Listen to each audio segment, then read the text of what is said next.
बहुत समय पहले की बात है। एक हरी भरी घास के मैदान में एक चींटी और एक टिड्डा रहते थे। गर्मियों के दिनों में चींटी दिन रात मेहनत करती थी, अनाज और खाना इकट्ठा करती थी। दूसरी ओर टिड्डा खुश रहता, गाना गाता और खेलता। टिड्डा चींटी को देखकर हंसता और कहता, अरे चींटी, तुम इतनी मेहनत क्यों कर रही हो? अभी तो खाना भरा पड़ा है। चलो, मेरे साथ खेलो।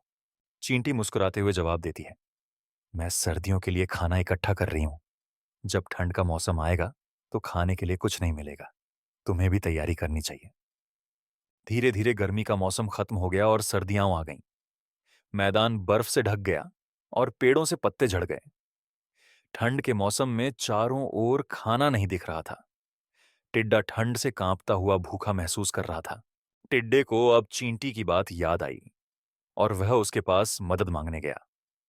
उसने दरवाजे पर धीरे से दस्तक दी और कहा, कृपया चींटी, मुझे कुछ खाना दे दो।